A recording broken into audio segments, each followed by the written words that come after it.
Hello students, ये सवाल अपना कल जेई एडवांस में है ना, कल के पेपर में जेई एडवांस 2026 में आया हुआ था। सवाल को देखते हैं फटाफट और समझते हैं। थर्मोडायनेमिक्स का अच्छा सवाल है ये। अच्छा इन द सेंस कि थोड़ा कैलकुलेटिव है, थोड़ा प्रोसेस, आपको मैथ्स थोड़ी सी ज़्यादा है इसमें, ठीक है, उस टाइम फ्रेम के हिसाब से। खैर, तो हम लोग सवाल में बता देता हूँ क्या सिंपल सा सवाल है। सवाल में ऐसा कुछ लैंग्वेज ऐसा कोई डिफिकल्ट नहीं है, बस ये बोल ये रहा है कि P1 पिस्ट यहाँ पर एक पार्टीशन है और ये मूव नहीं कर सकता, ठीक है, ये मूव नहीं कर सकता, मतलब यहाँ की जो वॉल्यूम हो गई भैया वो कांस्टेंट हो गई, ठीक है। तो ये आइसोकोरिक प्रोसेस को फॉलो कर रहा है।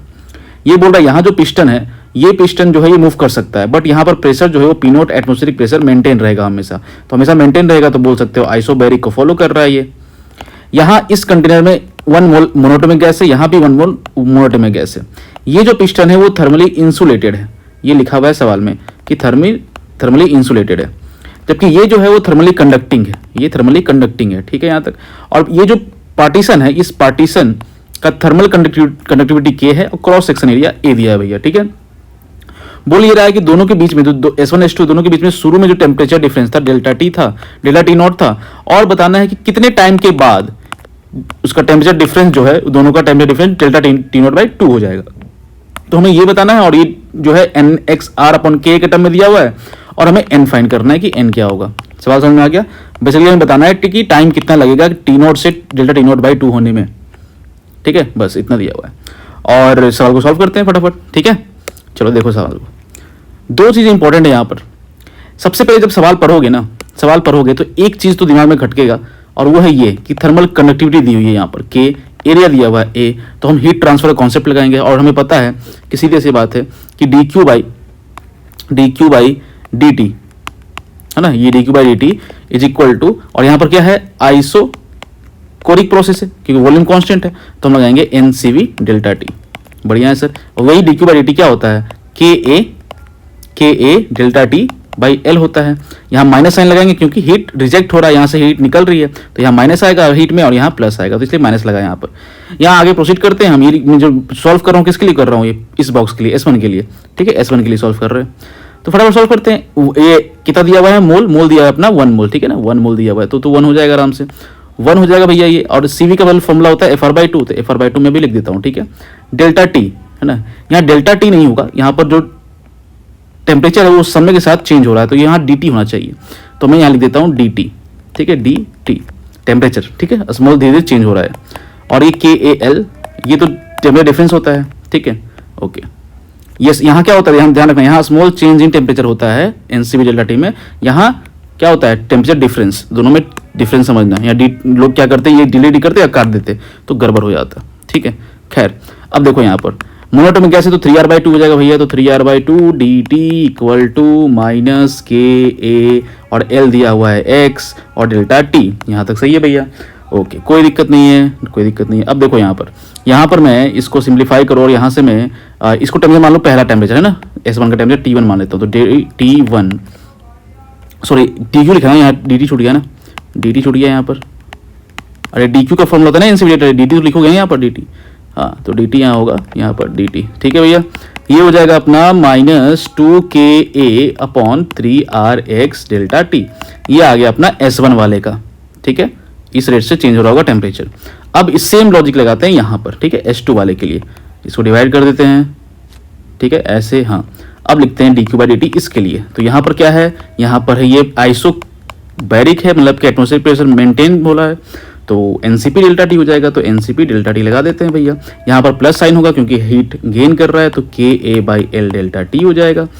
यहाँ पर N की वैल्यू 1 हो जाएगी, और यहाँ हो जाएगा FR/2 होता है, तो यहाँ हो जाएगा 5R/2 हो जाएगा, है ना। क्यों पता है ना, CP इक्वल टू क्या होता है, F/2 प्लस 1 होता है इंटू R, और F कितना है, मोनोटोमिकली 3 होता है, तो रखोगे तो यहाँ पर आ जाएगा 5R/2।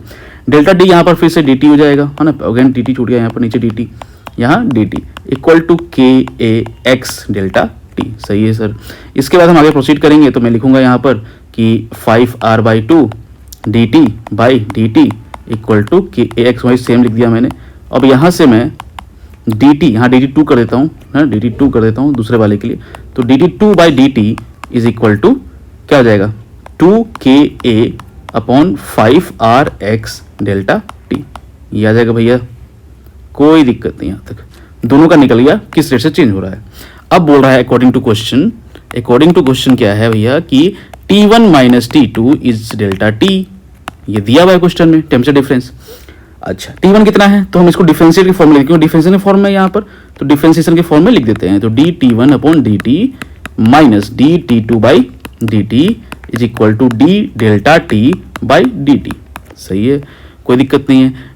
डी ई की वैल्यू रख देते हैं यहाँ पर, कितना है माइनस 2ka अपॉन 3rx। सही है, माइनस यहाँ पर 2ka अपॉन 5rx। सही है, equal to d delta T by d T.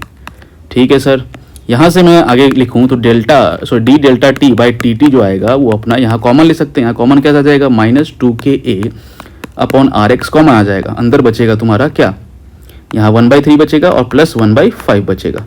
यहाँ पर एलसीएम लोगे तो minus 2ka by rx, LCM हो जाएगा 15, ऊपर हो जाएगा 5 और ये 3। तो बेसिकली हमारा D delta T by d T वो आएगा अपना 5 3 8 16 हो जाएगा, माइनस 16 नीचे 15 और ka बाई rx ये आएगा अपना। यहाँ तक सही है सर, बहुत बढ़िया। अब मुझे ये डिफरेंशिएशन का टर्म है तो मुझे इसको इंटीग्रेट करना पड़ेगा दोनों साइड, तो ताकि हम टेम्परेचर डिफरेंस निकाल सके प्रॉपर्ली, क्योंकि डिफरेंशिएशन फॉर्म में तो चाहिए नहीं मुझे। तो मैं यहाँ पर क्या करूँ, यहाँ पर कुछ छूट रहा है मेरे ख्याल से, एक सेकेंड रुक जाओ, मेरे ख्याल से कुछ छूट रहा है क्या। हाँ ये देखो डेल्टा टी नहीं छूट रहा है ना, डेल्टा टी यहाँ पर डेल्टा टी भी होगा ना, डेल्टा टी यहाँ पर भी डेल्टा टी, तो डेल्टा टी कॉमन होगा, यहाँ भी डेल्टा टी लिख लोगे, यहाँ पर डेल्टा टी लिखोगे। अब सही है, ठीक है। अब देखो डी डेल्टा टी, मैं डेल्टा टी को इधर ले आता हूँ, ठीक है, और इक्वल टू है ना delta T D delta T. सही है, एक सेकेंड सॉरी, हाँ डिफरेंशिएशन ऑफ डेल्टा टी, इसको थोड़ा सा मैं ऐसे लिख देता हूँ। डेल्टा टी छूट रहा है क्या, बाकी सब सही है। डेल्टा टी हाँ डी टी हो गया, इसको पूरा वैल्यू मैंने लिख दिया यहाँ पर, सही है। फिर यहाँ पर ठीक है सही है। D delta T by delta T बढ़िया है, equal to minus 16/15 ka upon rx dt। Integrate करते हैं दोनों साइड, ये तो कांस्टेंट है ना, यहाँ पर ये इंटीग्रेट करते हैं। इंटीग्रेट कहाँ से कहाँ करेंगे, यहाँ पर इसको हम यहाँ पर अभी लिमिट नहीं डालते, मैं इस नॉर्मल इंटीग्रेट करता हूँ, प्रॉपर्ली सॉल्व करता हूँ। ठीक है, ऐसा मैं कर सकता हूँ, यहाँ पर T0 से T0/2 कर सकता हूँ, ठीक है, बट मैं थोड़ा कुछ समझाना चाहता हूँ कि यहाँ पर इंटीग्रेशन का थोड़ा खेल, ठीक है, समझना यहाँ पर। ठीक है, देखो यहाँ पर अब यहाँ पर मैं क्या कर रहा हूँ, थोड़ा सा लंबा खींच रहा हूँ, ठीक है, समझने के लिए थोड़ा सा इंटरेस्टिंग है, मज़ा आता है, सीखोगे कुछ नया, वो इंपॉर्टेंट है। अब देखो यहाँ पर इसका इंटीग्रेशन करोगे तो लॉन, अरे क्या हो रहा है, सॉरी यहाँ पर रुक जाओ, यहाँ पर क्या प्रॉब्लम आ रही है, ओफो स्क्रीन प्रॉब्लम है। मैं ऊपर इरेज कर दूँ क्या, यहाँ तक हो गया होगा मेरे ख्याल से, है ना, यहाँ इरेज कर देता हूँ, ठीक है, यहाँ इरेज कर दिया। अब मैं कर रहा हूँ इंटीग्रेशन, यहाँ भी इरेज कर देता हूँ, कोई दिक्कत नहीं है, ठीक है, ये भी इरेज कर देता हूँ।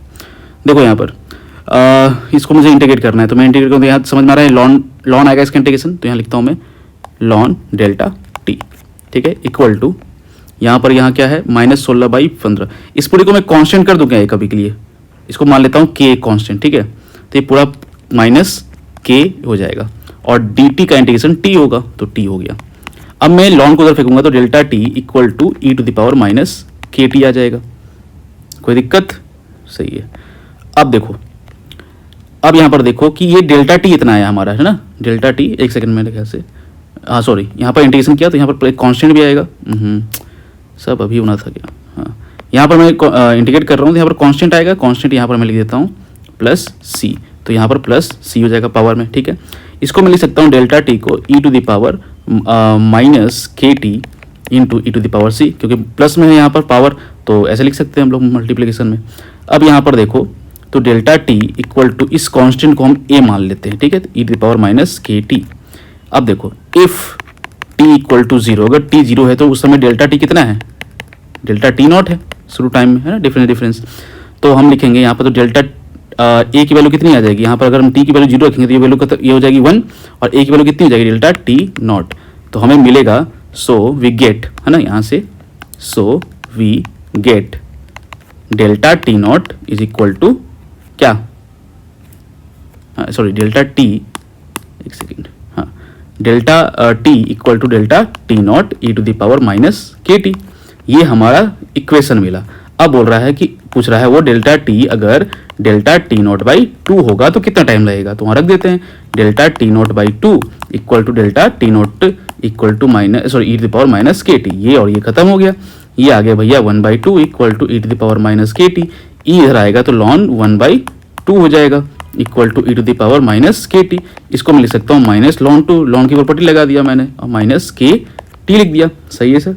अब यहाँ से मैं लिख सकता हूँ क्या, अच्छा ई तो हटा दिया मैंने, सॉरी माई मिस्टेक, एक्सपोनेंशियल हटाया तभी तो आया, ओहो हो, एक्सपोनेंशियल मैंने हटा दिया था, तो माइनस के टी, यहाँ पर माइनस के टी लिखा, माइनस माइनस खत्म हो गया। लॉन 2 की जो वैल्यू है वो क्वेश्चन में दी है 0.7, तो मैं यहाँ पर 0.7 लिख देता हूँ, 0.7 इक्वल टू के टी। यहाँ से टी निकालोगे तो आएगा 0.7 अपॉन के, और के हमने इस पूरे को माना था, यहाँ पर रख देता हूँ मैं, तो आ जाएगा 0.7 अपॉन 16/15 के ए अपॉन आर एक्स। इसको सिंप्लीफाई करेंगे तो टी इक्वल टू आ जाएगा 15 ऊपर जाएगा तो 15 × 7 105 होता है, पॉइंट आएगा 10.5 अपॉन 16 आर एक्स अपॉन के ए।